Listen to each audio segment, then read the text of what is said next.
Asamblea de Vivienda de Getafe y PA de Getafe y en general a todo el mundo por organizar el acto y por venir.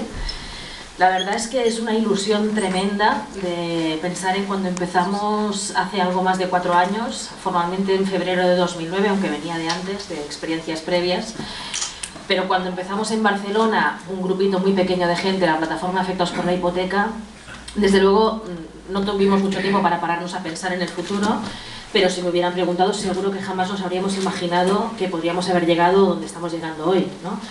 Ya no solo por estar consiguiendo salir en los medios de comunicación o que los gobiernos tengan que hablar de nosotros y tengan que tener en cuenta nuestras propuestas, sino sobre todo en la parte que estaba diciendo Javi, ¿no? de lo que estamos tejiendo entre nosotros y nosotras, ¿no? Que lo grande que se puede llegar a hacer un movimiento que nace absolutamente de la nada, desde la autoorganización, sin recursos y sin ningún tipo de reconocimiento ni apoyo institucional, ¿no? Y esa es una de las cosas más bonitas a las que, bueno, es el movimiento. He participado ya en bastantes colectivos y movilizaciones y es la experiencia más bonita y enriquecedora en la que he participado y estoy muy agradecida.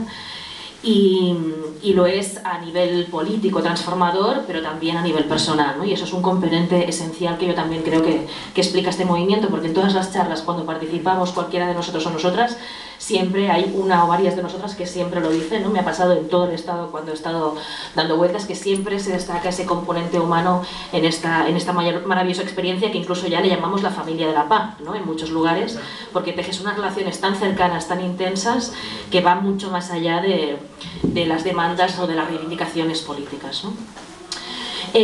Yo creo que haciendo un poco esta reconstrucción, creo que ya un poco se ha hablado del contexto, ¿no? Pues eso, de esta crisis llamada estafa, donde el tema de la vivienda es uno de los temas clarísimos que ejemplifican muy concretamente por qué decimos que esto es una estafa y no es una crisis, ¿no? Porque hay ese entramado inmobiliario, empresarial, totalmente en relación de dependencia obscena con el poder político. Porque porque además eso, se han alterado las reglas del juego para que no haya democracia y para que se sobreprotejan los intereses de una minoría a costa de empobrecer a la mayoría, ¿no? Entonces, eso que se puede ver en muchos temas, en el tema de la vivienda se ve muy claramente, ¿no? Se ve cómo ese poder político y financiero ha inducido a la población de manera muy agresiva a que accediera a la vivienda básicamente en régimen de propiedad, ¿no?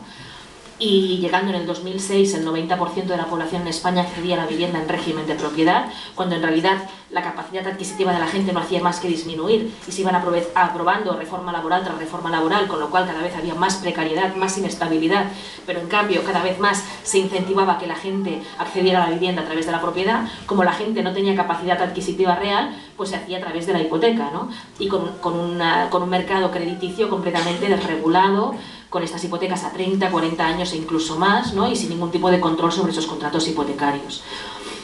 Entonces, aparte de esta alianza que hace que se impulse el mercado del crédito, porque es lo que le interesaba a la banca en ese momento, ¿no? Sin prácticamente ningún control público, eso se hace, insistimos, con incentivos muy agresivos, la gente no se vuelve loca, ¿no? Que eso fue una de las cosas más importantes a trabajar al principio. Cuando nosotros empezamos, no solo no se hablaba del problema de las ejecuciones hipotecarias, que estaba completamente invisibilizado, no solo nadie sabía lo que era la dación en pago. O sea, realmente había una culpabilización total de la gente hipotecada, ¿no? Todo era culpa de la gente hipotecada y en este país llevábamos la propiedad en las venas, ¿no? Eso parece ser que es una cuestión genética, una compulsión incontrolable, donde la gente no puede vivirse en una propiedad, ¿no? Y eso es radicalmente falso. O sea, ha habido un cambio muy bestia en muy pocas décadas. O sea, en los años 50, 60, más de la mitad de la población vivía en régimen de alquiler. En grandes ciudades como Madrid o Barcelona llegaba al 80 o al 90%, y en muy poco tiempo ha habido un cambio total. Y eso no es porque la gente de repente se vuelva loca. La gente no es que desee, digamos, de forma natural ser propietaria.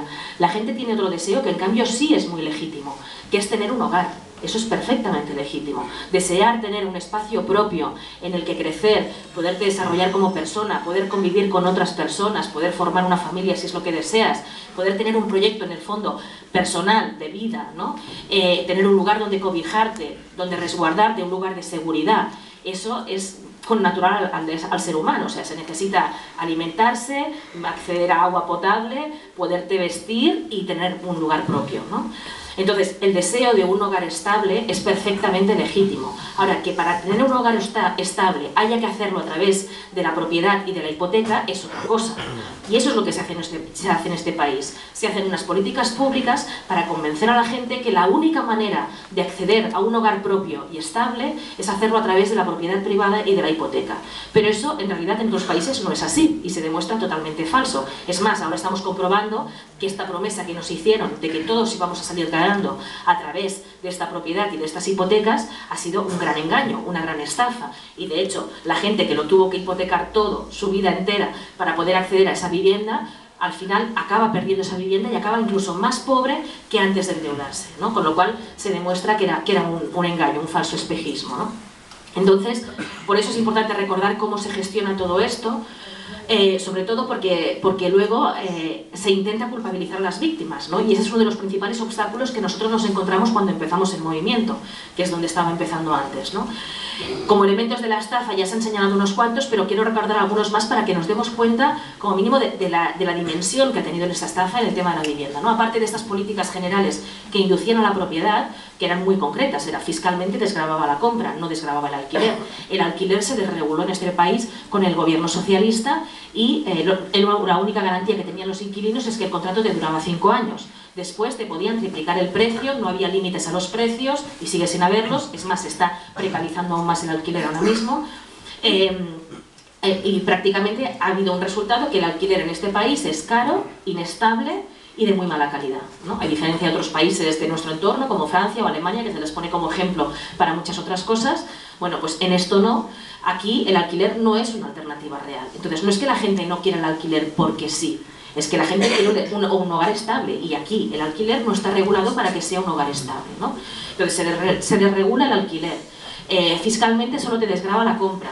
Se liberaliza el mercado del crédito y eso quiere decir que los bancos te pueden prestar todo el dinero que quieran, al plazo que quieran, sin ningún tipo de control público. Y de hecho llega el momento de momento álgido de la burbuja inmobiliaria, donde es más fácil acceder a una hipoteca que a un alquiler. Te piden más garantías para alquilar un piso que para comprarte una casa. Te piden más nóminas y más avales para alquilar un piso que para comprar, ¿no?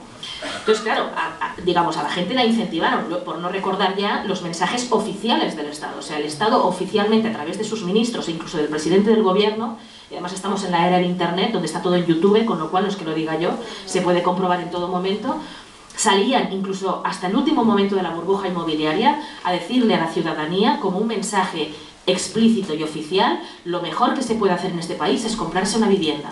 La vivienda es una inversión segura, la vivienda nunca baja de precio. Esto, la ministra Corredor, que fue la última ministra de Vivienda del gobierno socialista, lo decía en 2008 cuando ya había estallado la burbuja. O sea, mentían explícitamente a la población para intentar apurar el negocio y sacar lo que pudieran hasta el último momento, ¿no? Entonces, claro, vamos viendo los índices de estafa que hay aquí, ¿no? Luego, hablando de esta regulación que sobreprotege a la parte fuerte del contrato, que es la entidad financiera, y desprotege completamente a la persona que necesita una vivienda, ¿no? Por un lado tenemos una población que necesita un lugar donde vivir, por otro lado tenemos a gente que quiere hacer un gran negocio con las necesidades de las personas, ¿no? Y no hay ningún control público de eso. Entonces, eso hace que los contratos hipotecarios se hayan hecho pues plagados de cláusulas abusivas, con un lenguaje completamente incomprensible cuando no sería necesario. O sea, ¿por qué? Nos hemos preguntado por qué un contrato para acceder a un bien de primera necesidad está escrito en un lenguaje que ni siquiera muchos abogados entienden. ¿Cómo puede ser? Si en realidad lo que dice se podría decir de forma muy sencilla. Si pagas, si no pagas, te paga esto, te pasa lo otro, tú te comprometes a esto, yo me comprometo a lo otro. Esto se puede decir de forma muy sencilla. En cambio, se dice de forma absolutamente críptica para que la gente no entienda lo que está firmando. Y además no es un contrato donde la gente pueda negociar, es un contrato de adhesión, es decir, el banco pone las condiciones, lo tomas o lo dejas. Y en pleno contexto de burbuja inmobiliaria, donde los pisos cada semana valían más, si no lo comprabas, la semana que viene te iba a costar más todavía. Con lo cual había una presión fuertísima, ¿no? Entonces, bueno, no me alargo ya más en esto, pero sí que es importante recordarlo, porque realmente es que no es una cuestión, digamos, de intuición o de valoración, es que hay hechos probados y, como decía Javi, algún día aquí, si queremos que haya democracia, habrá que investigar responsabilidades y procesar a los culpables, porque mientras haya impunidad no habrá democracia, y más si esos responsables y esos culpables de la estafa siguen estando en los puestos directivos, tanto del mundo financiero e inmobiliario como del poder político, ¿no?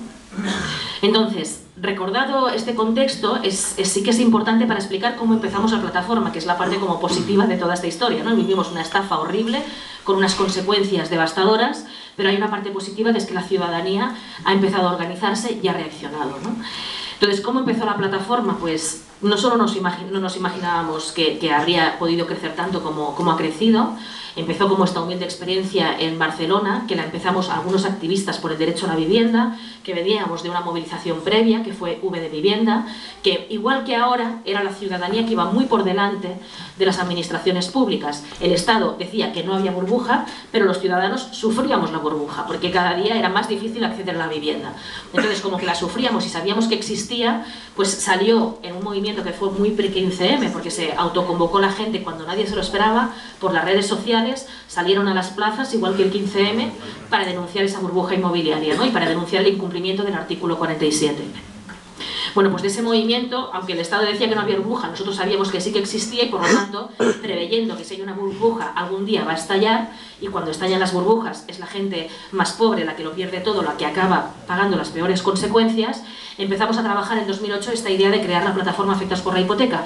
No porque pensáramos que fuera el único o el más grave de los problemas el tema de la hipoteca, como se decía, sino porque en este país, como se han hecho esas políticas tan agresivas que llegaron a que el 90% de la población accediera a través de la hipoteca a la vivienda, pues sabíamos que el grueso de gente afectada iba a ser de hipotecas, pero en realidad desde el principio pusimos como nombre, y está en la web como estaba el primer día, plataforma Afectados por la Hipoteca, de la burbuja inmobiliaria hacia el derecho a la vivienda, porque de alguna manera sí que nos parecía importante identificar el principal problema que iba a afectar a más gente de manera más dura, pero siempre hemos dicho, y desde el manifiesto del primer día hemos dicho que la mala regulación del alquiler era parte de la culpable del problema de la hipoteca. O sea, hipoteca y alquiler son dos caras de la misma moneda. Mucha gente se hipotecó porque el alquiler no es una alternativa en este país, a diferencia de otros lugares, y además ahora mucha gente que ha pasado por el horrible proceso de una ejecución hipotecaria se va al mercado del alquiler, que es más precario que nunca, con lo cual son dos caras de la misma moneda, ¿no? Pero bueno, preveyendo que habría sobre todo un problema de gente afectada por la hipoteca, creamos la plataforma. Desde el principio confirmamos la hipótesis que a pesar de que el problema estaba invisibilizado, no existían los medios de comunicación, las administraciones públicas no hablaban en absoluto de esto, vinieron centenares de personas desde el principio. Entonces, la primera cosa que nos sorprendió es que nosotros íbamos mucho, como veníamos denunciando las políticas de vivienda, pensábamos que nos encontraríamos a mucha gente enfadada, ¿no? Porque aquí ha habido una gran estafa, a la gente se la ha engañado, ¿no? Y cuando todo esto ha estallado se la ha dejado sola a su suerte, y no solo eso, sino que encima se la ha culpabilizado, ¿no? Es todo culpa tuya, que has querido vivir por encima de tus posibilidades, nadie te puso una pistola en la cabeza, quién te mandaba a firmar, todos esos mensajes que llevamos ya tiempo escuchando de una manera o de otra, ¿no? Más entre líneas o incluso de manera explícita. Entonces eso, pensábamos que encontraríamos a mucha gente enfadada con ganas de enfrentarse a las entidades financieras y a las administraciones públicas, y en cambio no. Lo que nos encontramos fue centenares de personas destrozadas, completamente devastadas, o sea, gente que no podía ni hablar de lo deprimida que estaba, de lo culpabilizada que estaba, ¿no? Entonces, claro, ahí es cuando ya te confrontas, primero con ese descubrimiento de decir, sabíamos que las entidades financieras son uno de los lobbies más poderosos que hay en este mundo y que por lo tanto la lucha iba a ser dura, iba a ser larga, que no iba a ser fácil, pero de repente nos encontramos con que el primer obstáculo no eran esas entidades, sino que estaba dentro nuestro, ¿no? Y eso no lo habíamos previsto. Entonces de repente tuvimos que recolocarnos y decir, bueno, a ver, aquí lo primero que hay que salvar es el propio estado de ánimo de las personas afectadas, porque si una persona está completamente deprimida no tiene ninguna ganas ni de defender sus derechos, ni de reivindicar nada, ni de exigir nada, ¿no? Y además la plataforma desde el primer día lo concebimos como una autoorganización ciudadana para la conquista de derechos. Jamás la plataforma ha querido hacer nada asistencial porque sabemos que no es la solución, ¿no? El asistencialismo no resuelve nada. O sea, el asistencialismo es lo que hace la administración, que es victimizar a las personas, convertirlas en sujetos pasivos, ¿no? A la que te doy una ayudita, te doy algo para que vayas tirando y esa persona no crece, no evoluciona, no conquista nada por sí misma, sino que va tirando con lo que la administración le da. Sabemos que eso, en un problema estructural como el que estamos denunciando, con una estafa a gran escala como la que estamos denunciando, no se va a resolver con ninguna ayudita y con ningún asistencialismo, ¿no? Entonces, frente a eso y convencidas de que la gente tenía que empoderarse para poder luchar y pelear por sus derechos, ¿no? Pues tuvimos que empezar a pensar estrategias para poder hacer eso, ¿no? Y así es como nace, yo creo que uno de los mayores aciertos o de las mejores intuiciones que tuvimos desde un primer momento, que es la forma de organizarnos de las plataformas, fue el asesoramiento colectivo, ¿no? El no recibir nunca a las personas de forma individual, sino las personas recibirlas siempre de forma colectiva. Eso ha sido como el eje a partir del cual hemos ido construyendo y haciendo crecer el movimiento. Y eso ha sido clave por muchos motivos. En primer lugar, a nivel operativo, habría sido imposible atender a las miles y miles de personas que han acudido a nosotros si no hubiéramos tenido un dispositivo colectivo, porque claro, además sin estructura y ni teniendo un ejército de abogados, es que no vas a poder atender a todo el mundo en condiciones, ¿no? Pero mucho más que ese motivo simplemente operativo, está el tema de que tú le puedes explicar muchas cosas a la gente, ¿no? Le puedes explicar que hay el problema del capitalismo, que pues eso, los intereses económicos, cómo funcionan, etc. Pero una cosa es lo que expliques y otra cosa es lo que la gente experimente por sí misma.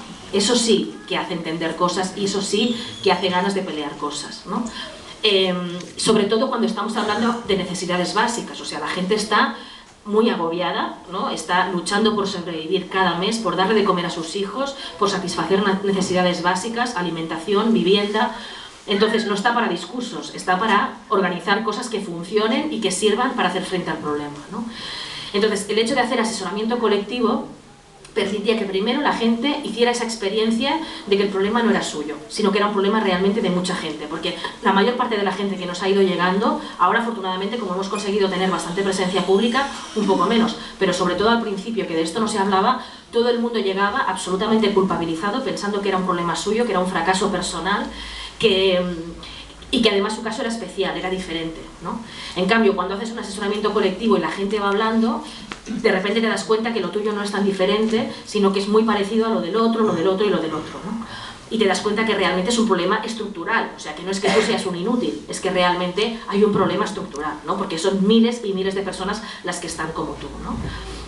Además, ese asesoramiento colectivo permitía, porque claro, ese modelo económico que hemos descrito, que nos ha llevado hasta aquí, no es solo un modelo económico, es también un modelo social y cultural, ¿no? O sea, no solo se ha hecho una estrategia económica, para hacer esa estrategia económica se ha incentivado el individualismo y se han roto muchas redes sociales que antes existían y funcionaban, por ejemplo las vecinales, ¿no? La culpabilización, ¿no? De lo que te pase es cosa tuya, ¿no? Primero individualismo, luego culpabilización, la competitividad, el que la gente se mida por las cosas que acumula, por las propiedades y por su capacidad de consumo y no por lo que desea o por lo que comparte. Entonces, claro, esos valores hacen que cuando de repente el mundo se te cae literalmente encima, que es lo que pasa con este procedimiento, que es una pisonadora, ¿no? Cuando se te cae el mundo encima, resulta que en esa sociedad individualista, consumista, competitiva, te encuentras tú sola en casa diciendo, ¿qué voy a hacer? ¿No? O sea, ¿qué voy a hacer yo sola frente al banco? Es que no puedo hacer nada, es que se me van a comer y además es todo culpa mía, ¿no? Le he fallado a mi familia, le he fallado a los míos. Esa es la reflexión que la mayor parte de la gente hace por esa sociedad tan individualizada. Entonces, romper con eso era esencial para que pudiera surgir un movimiento, si no era imposible, ¿no? Entonces, el asesoramiento colectivo sirve para que la gente haga esa experiencia por sí misma de que realmente el problema no es suyo, es de mucha más gente, que ha habido una estafa, que se dé cuenta por sí misma, y además tiene un efecto terapéutico, al hecho de que la gente hable y escuche a los demás, hace que se vaya sacando la culpabilidad y la vergüenza de encima, ¿no? Otra de las tragedias es que vivimos en una sociedad que realmente tiene que hacer una reflexión autocrítica. Más allá de que haya unos grandes culpables, hay una serie de valores que los tenemos que cambiar entre todos y todas, porque en parte nos los hemos creído y nos han hecho mucho daño, ¿no? Algunos los he mencionado ya, ¿no? Y uno de ellos es el tema de que está más estigmatizada la pobreza del que menos tiene que no el robo a gran escala de los que más tienen, ¿no? Y entonces la gente llega a la plataforma, desgraciadamente, avergonzada y preocupadísima por si se enteran sus vecinos o si se entera su propia familia, ¿no? Eso es una tragedia, o sea, eso es un gol que nos marcan porque nos desactivan y hacen que no estemos dispuestos a pelear por nuestros derechos porque, Dios mío, nos da vergüenza, ¿no? Entonces, para romper con todo eso, ese asesoramiento colectivo ha sido clave, ¿no? Porque ha permitido romper con ese estigma, ¿no? Y ver que no es una cosa de uno o de otro. Ver, por ejemplo, que no es un problema solo de inmigrantes, sino que también hay muchísima más gente autóctona que inmigrante afectada. Ver que es de gente joven, de gente mayor, de gente de clase baja, de clase media, que hay todo tipo de profesiones. Eso ha servido para que la gente lo viviera por sí misma y se diera cuenta de que realmente no era un problema suyo, ¿no? Entonces, el asesoramiento colectivo, otra función muy importante que ha tenido es que el empoderamiento no solo se hace porque nos desculpabilizamos y vemos que no es solo un problema mío, sino porque también nos formamos, ¿no? O sea, la gente llega totalmente anulada por un procedimiento que, bueno, no lo hemos explicado porque hoy ya prácticamente todo el mundo lo conoce, pero que recordamos que hace que la gente a la que deja de pagar una cuota se le acumule una deuda enorme y no solo pueda perder la vivienda, sino que prácticamente todo el mundo se está quedando sin vivienda y con una deuda de por vida, con todo lo que eso significa, ¿no? Con el tema de la morosidad, el estar en un registro de morosidad, no solo que te pueden embargar, sino pues que te inhabilitan para la actividad económica de todo tipo, para que te alquilen un piso, para que te den un trabajo, para acceder a ayudas públicas, para contratar una línea telefónica, o sea, ya no eres un sujeto económico, ¿no? Entonces, eso tiene un impacto brutal en las personas, ¿no? O sea, estamos hablando de personas que vivían en la más absoluta normalidad, estamos hablando de un problema que le ha afectado a todo el mundo, con lo cual, gente que hacía lo que hacía todo el mundo, lo que el Estado le recomendaba que hiciera, trabajaba, formaba una familia o no, compraba una vivienda, que eras tonto si no lo hacías, ¿no? Según el discurso oficial. Entonces, de esa absoluta normalidad, en muy poco tiempo estamos hablando de que pierdes el trabajo, pierdes la capacidad adquisitiva. En una sociedad consumista, perder la capacidad adquisitiva es perder el estatus social. Luego, te enfrentas al problema de poder perder la vivienda y no saber dónde vas a colocar a tu familia. Vas a la administración y te dicen que no hay vivienda social porque en España se ha construido más que en ningún otro país, pero no se ha hecho vivienda social. Entonces, nadie te ayuda, te culpabilizan, te dicen que todo lo que está pasando es culpa tuya y descubres una cosa que no sabías porque nadie te la dijo, que es que encima te quedas con una deuda de por vida con todas las consecuencias que eso lleva. Claro, eso que es tan bestia, es pasar de la más absoluta normalidad a que te rompan la vida y te digan que hagas lo que hagas, nunca te vas a recuperar. Eso evidentemente tiene un impacto en las personas, bueno, pues que os voy a explicar porque además muchísimos de vosotros ya lo conocéis en primera persona, ¿no? Entonces, claro, al empezar con personas que están en este estado, la gente llega, después de pasar o enfrentarse a un procedimiento de este tipo, ¿cuál es el mensaje oficial del Estado? Que todo es culpa tuya y que ahora ya no te vas a recuperar nunca más y por lo tanto no vales nada, o sea, te expulsan del sistema, ¿no? Y te anulan como persona. Entonces la gente llegaba con la autoestima por los suelos. Entonces el asesoramiento colectivo, otra cosa que nos permite es, a base, porque además en el fondo el tema hipotecario no es nada complicado, o sea, hay abogados que lo quieren hacer complicado que no son los nuestros, son otros, pero hay abogados que lo quieren hacer complicado para sacar el dinero a la gente. Pero si tú lo explicas sencillo, es que en una tarde lo entiendes todo y puedes negociar con un banco, con un juez y con quien quieras. O sea, no podrás presentar formalmente un escrito, pero aparte de eso, no hay que ser ningún genio para entender rápidamente cómo funciona un procedimiento de ejecución hipotecaria y de desalojo y qué herramientas se pueden utilizar para ganar tiempo, para negociar con el banco. No hay que ser para nada abogado, ¿no? Entonces, a personas que además los bancos se aprovechan muchísimo de la desinformación que hay en las personas sobre estos temas para amenazarles, para presionarles, para decirle mañana te voy a enviar la policía, te voy a quitar a tus hijos si no pagas, etcétera, ¿no? Pues lo primero es informar a la gente, pero el hecho de ir informando regularmente de básicamente lo que son las mismas dudas siempre, porque siempre son básicamente los mismos problemas, en ese asesoramiento colectivo regular, hace que la gente se forme y por sí misma pueda pelear su propio caso y ganarlo. Y eso es infinitamente mejor a que otro lo gane por ti, infinitamente mejor, porque eso no solo te está haciendo que ganes la dación en pago o el alquiler social, te está devolviendo la autoestima, te está demostrando que puedes ser muchísimo más de lo que te habían dicho, te están demostrando que te habían engañado y que puedes conseguir lo que te propongas. Y una persona que hace esa experiencia es imparable, y eso es lo que hemos demostrado con la plataforma Afectas por la Hipoteca, que todo el mundo es capaz, que todo el mundo vale, que todo el mundo es imprescindible, que no se puede tirar a nadie a la papelera, que simplemente lo que hace falta es un poco de información y de apoyo mutuo, y a partir de ahí podemos conseguir lo que nos propongamos, ¿no? Entonces, además, en esa formación que se hace en el asesoramiento colectivo, ¿qué pasa? Que mucha gente afectada va haciendo su propio proceso, ¿no? El asesoramiento colectivo no solo sirve para asesorarnos de cómo va el proceso y qué recurso puedo poner o qué escrito puedo plantear en el banco, sino que va generando una experiencia y un seguimiento de los casos. Entonces cada uno pelea, además en la plataforma siempre lo hemos dicho, nosotros responsabilizamos a la gente afectada, precisamente porque no somos asistenciales, cada uno debe pelear su caso, pero tiene que saber que siempre nos va a tener a su lado, que nunca va a estar solo, pero su caso lo tiene que pelear él o ella, ¿no? Entonces, en ese proceso la gente aprende, la gente consigue cosas y luego vuelve a las asambleas colectivas y explica su experiencia. Y gente nueva que llega, escucha como no un abogado o una persona experta, sino una persona como él o como ella explica que lo ha conseguido y lo ha hecho de esta manera o de esta